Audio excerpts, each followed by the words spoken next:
Bulan pertama dalam kalender hijrah disebut bulan Al-Muharram, untuk memberi pesan bahwa jika kita ingin mengawali tahun dengan baik, menjadi orang lebih baik, usahanya baik, semua pekerjaannya baik, maka mulailah berlatih dengan meninggalkan segala yang dilarang oleh Allah Subhanahu wa taala. Bahkan ini tolong dicatat ya. Zaman jahiliyah saja makna Al-Muharram sudah dipraktekkan sebelum datangnya Islam. Jangan zolimi bagian tubuh kita, kata Allah begitu. Ini telinga diciptakan mendengar yang baik. Jangan zolimi telinga untuk mendengar yang tidak baik. Fala tazlimu fihinna anfusakum, jangan berbuat zalim. Kata Ibnu Abbas radhiyallahu taala anhuma, beliau turjumanil Quran, legasi penafsir Qurannya dari Nabi. Karena ini bulan mulia, bulan terhormat, maka orang yang sengaja berbuat maksiat di bulan ini dosanya 2 kali lipat dibanding hari biasa.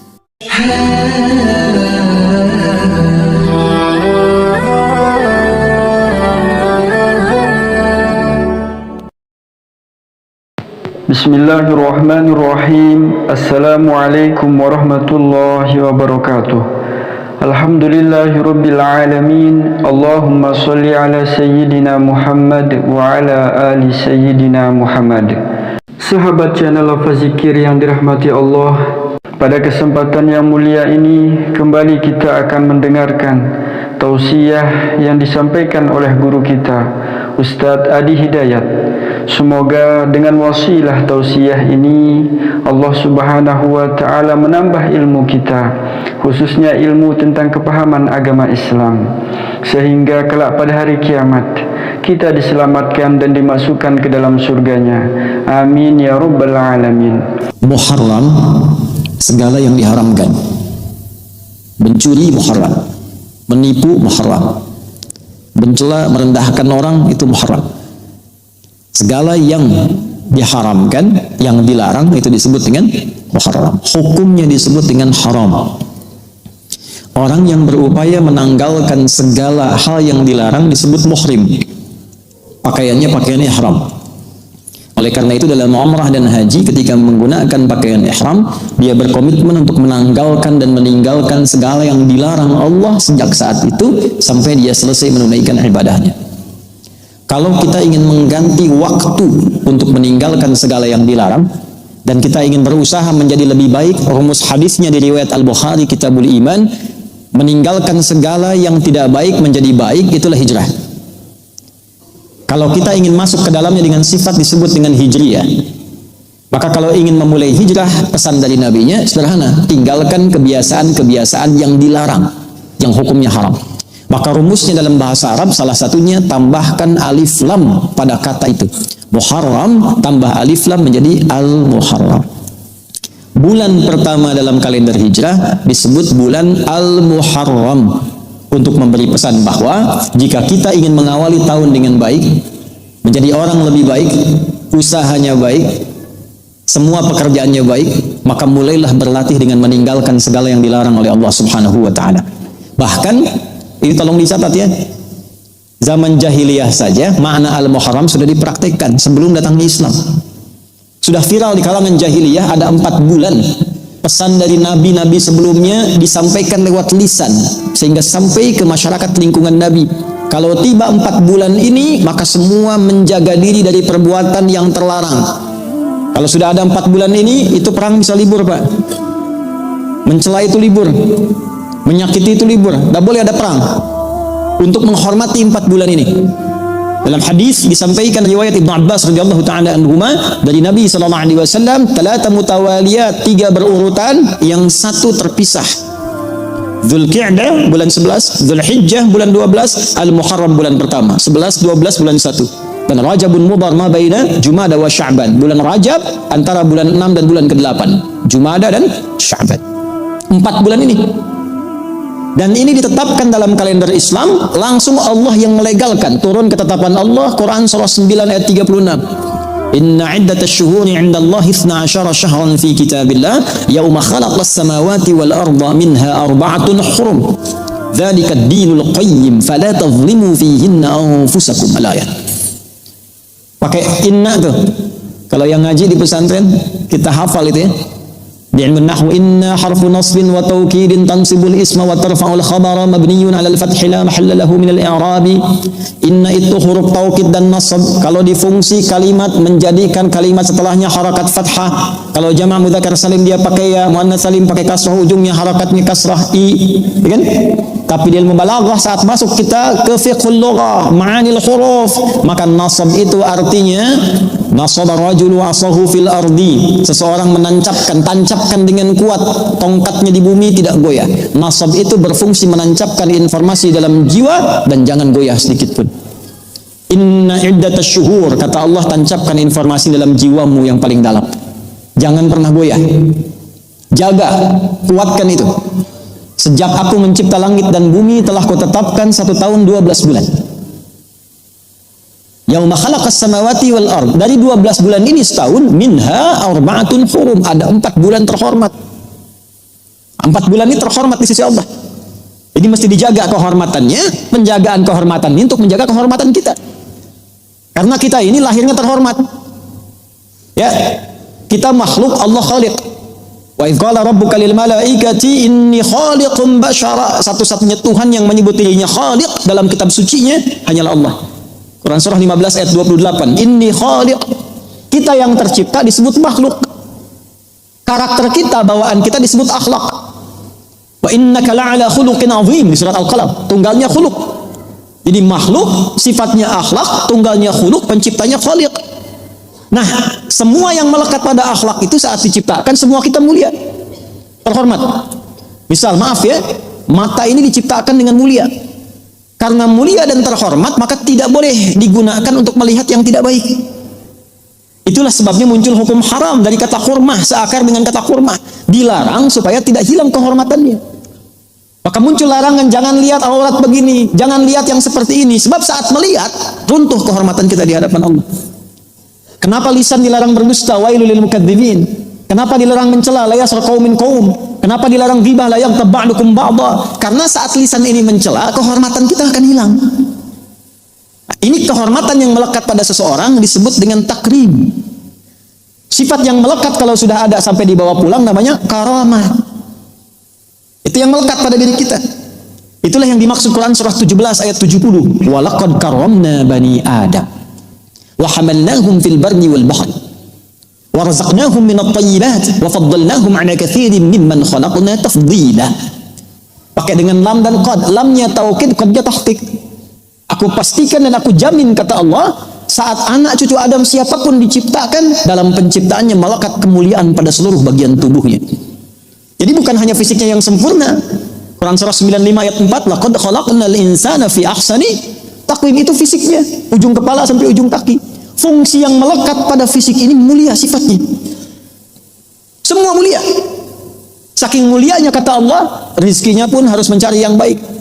Karena itu dilarang menipu, dilarang nyogok, dilarang korupsi. Kenapa? Karena ini makhluk mulia, tidak boleh hilang kehormatannya. Kemudian wa faddalnahum 'ala katsirin mimman khalaqna tafdila. Beraktivitas di daratan, banyak di lautan, kami berikan kemuliaan, keutamaan melebihi makhluk yang lainnya. Nah, jadi saat kita mulai tercipta ini, semua kita mulia. Semua. Cuma sayang dalam kehidupan kan ada saja peristiwa yang menjadikan kita sulit menjaga kemuliaan itu. Ya, boleh angkat tangan siapa yang hidupnya sampai detik ini tidak pernah mencela orang. Hah? Ada yang sampai hari ini tidak pernah melihat maksiat matanya, boleh angkat tangan? Tidak ada. Ada yang tidak pernah berprasangka buruk sampai hari ini? Tidak ada. Ada saja kan? Nah, untuk mengevaluasi itu ada harian, ada pekanan, ada bulanan, ada tahunan. Harian itu sholat 5 waktu. As-sholawatu ila sholawat kafaratun lima bainahunna ma lam takun lil kabair. Sholat satu ke sholat lainnya otomatis yang kecil-kecil gugur sepanjang dosa besar. Sepanjang bukan dosa besar. Pekanan Jumat, wal jumu'atu ilal jumu'ati. Jumat ke Jumat otomatis menggugurkan dosa-dosa kecil. Jadi kalau nggak berangkat Jumatan rugi itu. Dosa kecilnya belum hilang, apalagi yang besarnya. Yang nggak punya dosa boleh angkat tangan nih. Ada yang dosanya sedikit. Saya mau tanya nih, Nabi Adam ketika diizinkan berbuat salah itu kesalahannya berapa? 1 kan? Makan buah larangan kan? Coba, Nabi Adam, bapak moyang kita, salahnya 1, keluar dari surga. antum salah banyak pengen masuk. Bayang ya? Nah, tapi memang karena Allah Rahman dan Rahim dan Nabi kita itu begitu rohama sifatnya, sehingga kalimat Rahman dan Rahim ini menjadikan semua umatnya Nabi Muhammad khususnya tidak boleh pulang kepada Allah kecuali diberikan jalan untuk membersihkan dirinya dari dosanya. Itulah indahnya. Karena itulah Nabi selalu meminta kepada kita setiap pekerjaan sertakan kalimat Rahman dan Rahim ini. Kullu amrin dzibalin la yubda' fi bismillahirrahmanirrahim fa huwa abtar. Makan bismillahirrahmanirrahim, menulis bismillahirrahmanirrahim, makan minum bismillahirrahmanirrahim, berpakaian. Itu kalau enggak dibaca akan hilang keberkahannya. Di antara keberkahan itu menjaga kita dari perbuatan maksiat. Ada orang korupsi pakai bismillahirrahmanirrahim. Minum bir, whisky pakai bismillah, kan enggak ada. Nah, kalimat bismillah itu berkahnya salah satunya menjaga seseorang dari perbuatan maksiat. Selain merubah pekerjaan bernilai pahala. Hasanah namanya. Nah, kita mengevaluasi, nanti ada pekanaan, ada bulanan. Dari tahunan sampai ketemu Ramadan, ada 4 bulan yang khusus, yaitu 3 terangkai, bulan 11, 12, dan bulan pertama. Dan sekarang termasuk di dalamnya masih bulan Al-Muharram. Jadi saya ingin mengingatkan bahwa, mohon izin untuk diri kami dan kita semua, jaga kehormatan bulan ini, dan tolong gunakan untuk melatih diri menjadi lebih baik. Itu fungsi bulan ini. Besok misalnya latihan sepekan, jangan banyak-banyak dulu. Besok latihan mata dulu sepekan. Atau 3 hari saja dulu lah. Tidak boleh melihat yang haram-haram. Nanti setelah dari mata turun ke, jangan langsung ke hati. Ke mulut dulu. Mata langsung ke hati, turun ke lisan. Hari keempat sampai ke-6, lisannya jaga dari cakap yang tak baik. Mau marah? Diajak gibah? Tahan.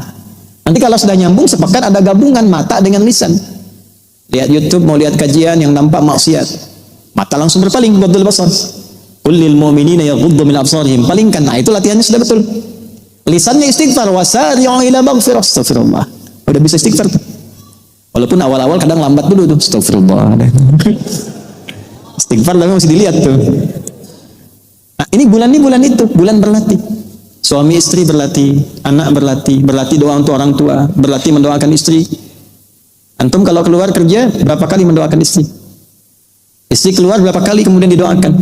Demikian sebaliknya. Nah, inilah bulan untuk merubah kita menjadi lebih baik.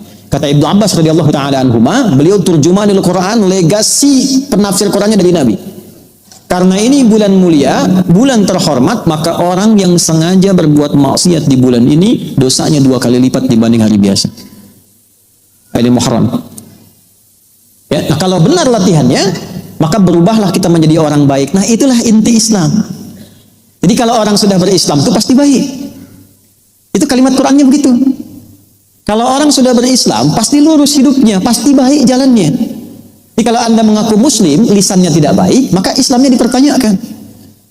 Kalau mengaku muslim, maaf, kakinya melangkah pada yang tidak baik, Islamnya dipertanyakan.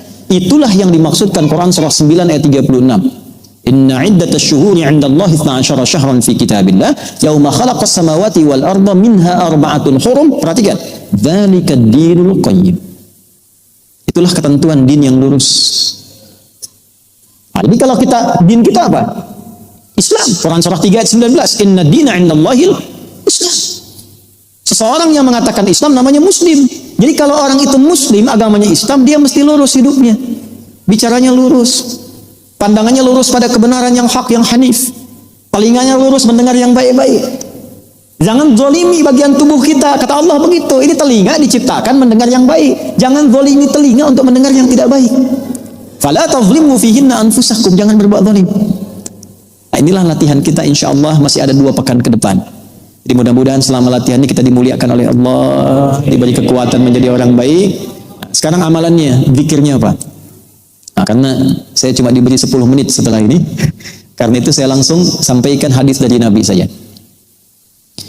Nabi pernah ditanya oleh sahabat, riwayatnya dari riwayat Muslim dari sahabat Abu Hurairah radhiyallahu taala anhu, suila an-nabiy sallallahu alaihi wasallam, Nabi sallallahu alaihi wasallam pernah ditanya, ayyus salati afdal ba'da maktubati ya Rasulullah. Ya Rasulullah, salat apa yang paling utama setelah salat yang 5 waktu? Wa ayyu siyami afdal ba'da syahri Ramadan, dan puasa apa yang utama setelah puasa Ramadan? Maka Nabi sallallahu alaihi wasallam menjawab, perhatikan kalimatnya, afdalus salati ba'da al-maktubati as-salatu fi jawfil laili. Salat yang paling istimewa setelah salat 5 waktu itu di hadapan Allah adalah salat malam, tahajud. Kata para ulama di tafsir hadisnya, kenapa jadi istimewa? Karena yang pertama, salat malam itu ditunaikan dalam keadaan sunyi sehingga potensi riyanya berkurang. Kalau siang banyak yang lihat, belum datang jamaah Jumat khusyuk sekali, biasa. Nanti datang lagi jamaah lebih banyak, tambah khusyuk. Karena yang lihat banyak, bising, sentuhan ke hatinya sedikit. Salat malam belum tentu orang lihat. Hubungan kita langsung dengan Allah, hati kita lebih tertata. Inna nasyi'atal laili hiya ashaddu wat'an wa aqwamu qila. Quran surah 73 ayat 6. Lebih menyentuh kepada jiwa. Nah, yang kedua poin ini intinya. Ya Rasulullah, puasa apa yang paling utama setelah Ramadan? Kata Nabi, kalimatnya siyamu syahrullahil muharram. Puasa yang ditunaikan di bulan al-Muharram. Jadi amalannya, ijazahnya langsung dari Nabi. Rumusnya, kalau ingin berubah jadi baik, melatih bagian tubuh kita dari kepala sampai kaki jadi baik, maka banyak-banyak puasa di bulan Al-Muharram ini. Tanggal 10 sudah lewat, 9, 11 sudah selesai, boleh besok puasa, boleh. Kalau ingin tunggu Senin supaya ingin memulai, boleh. Berhenti dulu Selasa, Rabu, Kamis puasa lagi, boleh. Besok ada Ayyamul Bid, kita mau puasa, boleh. Boleh perbanyak, Senin, Selasa puasa, Rabu istirahat, Kamis puasa, boleh. Mau puasa Daud tapi diniatkan di bulan Al-Muharram, boleh. Ingat, cuma puasa Daud ya, salat Daud tak ada. Subuh salat, zuhur tidak, asar salat, maghrib tidak, itu tak ada ya. Nah, puasa. Jadi kita perbanyak, tapi niatnya, ingat, niatnya puasa Al-Muharram untuk memperbaiki diri kita. Kenapa puasa? Karena puasa itu amalan paling singkat yang mengumpulkan banyak kebaikan. Taat dan menghindar maksiat. Orang kalau puasa jangankan sholat fardu, sholat sunnah dikejar. Orang kalau puasa yang tak baca Quran, dia bisa baca Quran. Orang tidak puasa, ada orang minta, belum tentu diberi. Kalau puasa, dicari-cari. Itulah hebatnya puasa. Puasa mencegah maksiat. Orang puasa itu, mohon maaf, semua perbuatan maksiat pasti ditahan. Walaupun motivasi awalnya takut batal puasa. Ada tetangga itu suka marah, saya dengar cerita dari kawan, marah sekali, tiap hari marah. Waktu puasa berhenti marah. Buka pukul 6 kurang seperempat, ada tetangga provokasi. Dia lewat sama istrinya, dia tak marah. Istrinya tanya, abang kok tak marah? Nanti habis maghrib ke dia. Habis maghrib pun dia ingat, takut batal dan hilang amalannya. Maka tertahanlah itu. Maka ini yang ingin saya ingatkan untuk diri kami dan kita semua. Mudah-mudahan kita diberkahi oleh Allah Subhanahu wa taala. Ya. Dan yang terakhir saya ingin ingatkan, nama masjid ini Al-Falah. Ada fauz, ada farih, ada falah, itu beda. Kalau sukses saja belum tentu bahagia, itu fauz. Orangnya faiz, perempuannya faizah, sifatnya fauzi, mubalaghahnya fauzan. Jadi kalau ada yang namanya fauzi, faizah, fauzia, fauzan, itu orang diharapkan sukses dalam hidupnya, walaupun belum tentu bahagia. Kalau bahagia saja belum tentu sukses, namanya fariha. Sifatnya farah. Sifat laki-lakinya farhan. Namanya farhan, diharapkan bahagia selama hidupnya, walaupun belum tentu sukses. Kalau ingin sukses dan bahagia, maka robah kalimatnya menjadi falah. Itu artinya sukses dan bahagia, sukses dan bahagia, success and happiness. Kita diperdengarkan 5 kali sehari kata falah. Di telinga kita, bahasa Arab telinga itu udhun, jamaknya adzan. Hayya 'alal falah, sudah sukses belum? Sudah bahagia belum? Jangan-jangan pekerjaan sukses tapi belum bahagia di rumah tangga. Jangan-jangan bahagia tapi belum sukses. Maka kuncinya apa? Dekati Allah. Agungkan Allah dan dekatkan dengan salat. Itu kunci utama falah itu. Pekerjaannya kalau diikat aflah, orang yang disebut muflih, amalan pertamanya salat. Qad aflahal mu'minun alladzina hum fi salatihim khashi'un. Untuk itulah yang saya maksudkan, nama masjid itu oleh ulama kita dibuat bukan hanya menunjuk pada nama, tapi ada sifat yang diharapkan melekat pada orang yang ibadah di masjid itu. Jadi kalau kapan lagi masuk ke sini, hilangkan semua terkait dengan dunia di luar, khusyukkan diri kita menghadap Allah sehingga Anda merasakan perbedaan ketika masuk dan keluar. Upayakan ketika masuk dan keluar dari masjid ini, kita mendapatkan perbedaan dalam hati kita. Tanda pertamanya, perhatikan kalimatnya. Di Quran surah keempat ayat 100, ada kelapangan dalam hati kita. Dunia belum dapat dulu, karena dunia terlalu kecil. Orang yang mendapatkan falah yang Allah pertama berikan bukan dunia, tapi ada kelapangan dalam hatinya, kenikmatan ibadah, kedekatan dengan Allah. Berbahagialah kalau itu sudah dapat, baru dunia diberikan. Wa may yuhajir fi sabilillah yajid fil ardi maraghaman katsiran wasa'ah. Ketika hatinya sudah lapang, sudah bisa mengelola kehidupan, maka Allah berikan apapun yang bisa dia kelola, karena dia bisa berbuat lebih baik dan taat di hadapan Allah.